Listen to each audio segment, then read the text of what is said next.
2014 Honda CRV. I have an issue. The battery light is on and all-wheel drive is on. Usually what some people on YouTube saying that it could be the battery, could be the alternator. The battery is good, the alternator being checked and the battery being checked in Autozone. No issues whatsoever. Another reason, I'm gonna turn the car off so I can hear it. Another reason, a lot of people saying it could be this sensor, which I replaced original. It did not help.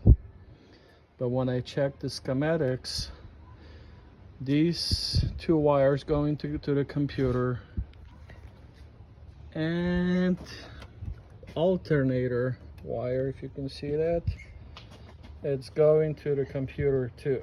Well, now I unplugged it, but basically what was wrong, this wire was broken off, because alternator has to tell computer that it's charging. So that wire was broken off. Now I plugged it in and you will see that the lights go out.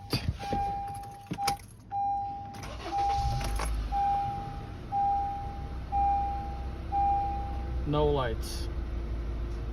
So if anyone has that issue, check that wire on alternator and check the wires going to the sensor, which is located on the negative side of the battery. But in my case that was good, but the wire on alternator, because of the heat I guess, it was broken off right there.